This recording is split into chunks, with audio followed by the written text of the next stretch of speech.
Welcome to Southwest Desert, where adventure meets the arid beauty of the American Southwest. Join me as we explore Southwest's lost historical characters, stunning desert vistas, forgotten Native American history, or tales of lost gold mines. There's always something new to discover. Subscribe now and hit the bell icon so you don't miss out on our latest desert adventures. Let's journey together into the heart of the Southwest Desert. Sit back and enjoy.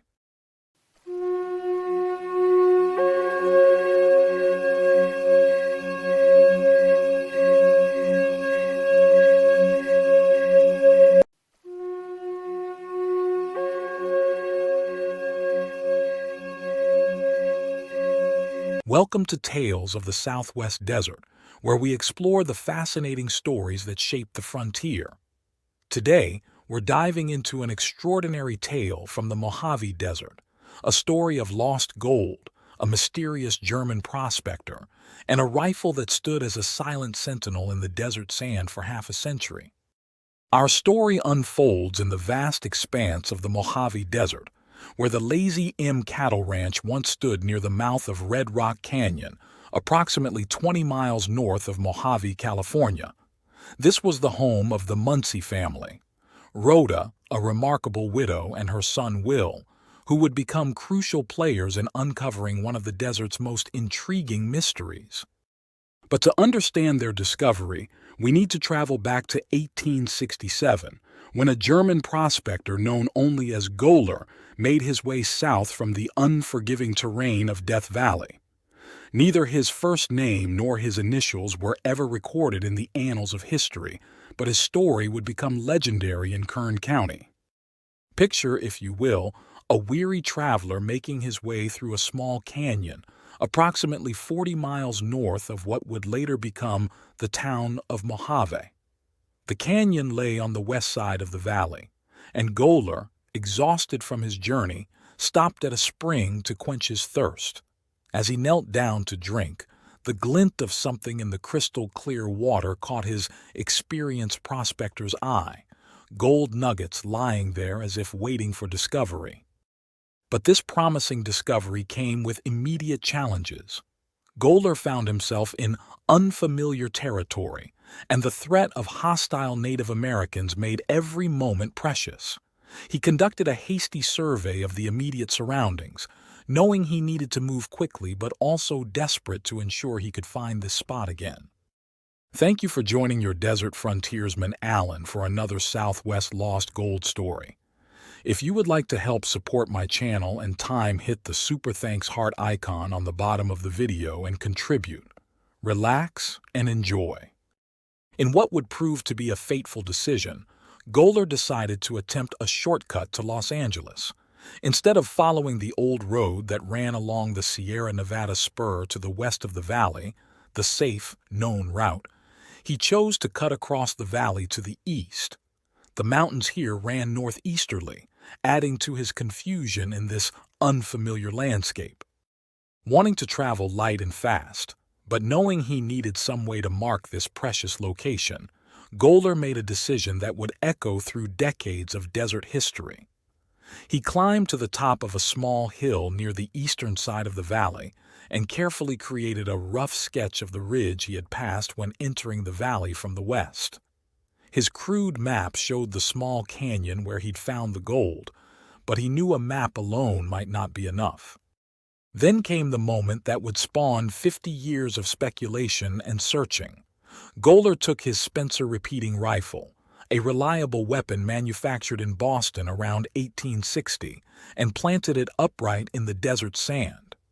The gun contained 1 cartridge in the chamber and 3 in the magazine, a detail that would later prove crucial in confirming its identity. This would be his marker, his key to returning to the fortune that lay waiting at the spring. The journey to Los Angeles was long and arduous, taking many days. Along the way, Goler stopped at Elizabeth Lake, where he showed his nuggets to a German man named Hefner, who ran the stage station there. This would be the first of many attempts to convince others of his incredible find. When he finally reached Los Angeles, The streets were teeming with miners who had come down from the legendary Kern River country. Most met Goler's tale with skepticism, having heard too many stories of fabulous strikes that proved worthless. But fate had a plan, and it came in the form of a chance meeting with a man named Grant Price Cuddeback. Their meeting reads like a scene from a dime novel. Goler, noticing Cuddeback's possibly German surname, approached him with his story. "My name is Goler," he began, speaking with his thick German accent. "And I hear der men call you Cuddeback Veach. I say maybe good German name too. Will you look at my gold, Mr. Cuddeback? It is so good nobody will believe me when I say I find it." Cuddeback was no ordinary prospective partner. Historical accounts describe him as a man of hazardous adventures, someone who had already made the transition from mining to agriculture, but still held a prospector's dream in his heart. When Goler showed him the nuggets and explained how he'd found them, Cuddeback's experienced eye recognized their authenticity. What followed were 3 ambitious expeditions that would test both men's determination. The first expedition took them as far as Willow Springs, approximately 50 miles short of their goal. They prospected numerous small canyons to the west, but found nothing. As days passed without success, the other members of their party began to grow distrustful of Goler. Tensions mounted until Cuddeback, demonstrating the leadership qualities that made him successful, decided to lead the group back to Los Angeles before the situation deteriorated further. The second expedition reached Muroc Dry Lake, still 40 miles away from where Goler's gun stood waiting in the desert sun. Again, they searched in vain, and again they were forced to return empty-handed. But Goler's conviction never wavered. The third expedition finally brought success, though not quite in the way they'd hoped. The party made their way to the west side of the valley north of Mojave and into Red Rock Canyon. Here, they struck gold, though, ironically, this location was about 15 miles southwest of where Goler had made his original discovery. The partners worked these diggings for several years, until Goler mysteriously disappeared from the area, never to be heard from again by his partner. For 50 years, Goler's gun stood as a silent sentinel in the desert, watching as the landscape slowly changed around it. Then came that fateful morning in 1917 when Rhoda Muncie, despite being 64 years old, mounted her cow pony with the same ease she'd shown in her youth. Together with her son Will, she rode out to check on their cattle in the crisp desert morning. As they rode along the eastern rim of the valley, beyond the dunes and mesquites that sprawled at the foot of the rise, they topped a low hill and drew rein. Suddenly, Will dismounted with a whoop of excitement.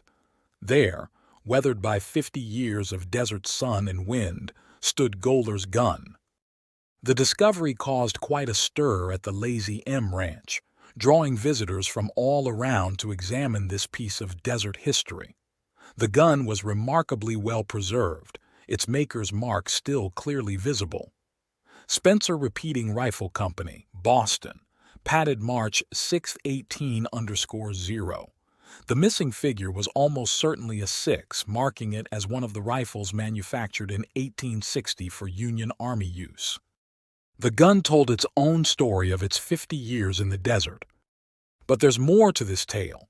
According to Finley Bunn, who lived in a neat little cabin on Goler Heights and was born in the Oak Creek country between Mojave and Tehachapi, Goler might have returned to his lost bonanza after all.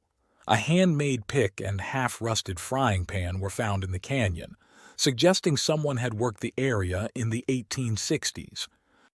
More intriguingly, Boone's uncle, Jack Curlitz, known throughout the region as Slate Range Jack, reported seeing Goler several times in the 1870s while freighting for Remy Nadeau between Wilmington and the Modoc Mine. These sightings occurred near what would later become the Goler Mining District, and once near Mesquite Springs, not far from the canyon that would eventually bear his name. The real gold rush in the area began in 1893, 26 years after Goler's initial discovery. Two prospectors, Reed and Benson, found gold near the mouth of what became known as Goler Canyon. When news spread, the area quickly filled with ambitious miners. Claims were staked throughout the main canyon and near its mouth by notable figures like C.F. Meckham, Frank Yeager, and a particularly successful miner known simply as Crumpy. Charlie Shellman also worked a claim there, and his cabin still stood in the canyon at the time this story was recorded. The geography of the canyon shaped its mining history. The spring where Goler first found gold lay a mile and a half up the canyon, just above an area known as the Narrows. Various gulches branched off from the main canyon. Mormon Gulch to the left at the Narrows, Red Gulch on the right, and Colorado Gulch on the left further up. Below the Narrows, Slate Gulch opened on the east side and Sand Gulch on the west. Near the mouth of the canyon, Reed and Benson Gulches and Eagle Gulch all yielded rich deposits. The wealth that came from this district was staggering. Ed McGinnis, who later became Judge McGinnis of Randsburg, served as the Wells Fargo agent at nearby Garlock. He reported that $350,000 in gold passed through his office alone, and estimated that the total yield from the Goler district exceeded $1 million. The stories of individual strikes paint a picture of the area's richness. In Reed Gulch, a nugget worth nearly $1,000 was found on Dynamite Miller's property, though ironically, it was found by someone leasing the claim, not by Miller himself. Happy Hogan struck it particularly lucky in Benson Gulch, finding a nugget that weighed 23 ounces. 4, 5, and 10-ounce nuggets were common enough to barely warrant mention. As for Goler's gun, it found a fitting home in the collections of those who appreciated its historical significance. Will Muncie gave it to his friend Fred E. Borton, an attorney in Bakersfield, who later presented his entire gun collection to his son, Paul R. Borton of Bakersfield. Both Will and Rhoda Muncie have since passed on, with Rhoda living to the remarkable age of 97. Today, the spring where Goler first knelt and discovered gold lies inactive, but its legacy lives on in the names and stories of the region. We'll never know exactly how much of the district's wealth was recovered by Goler himself during his mysterious later visits, but the discovery of his gun in 1917, standing guard over the desert for half a century, confirms beyond doubt that he was the true discoverer of this million-dollar jackpot. This has been Southwest Desert. Join us next time for another extraordinary story from the Southwest, Frontier. Check out my large catalog of Southwest tales. See you next time. Happy trails.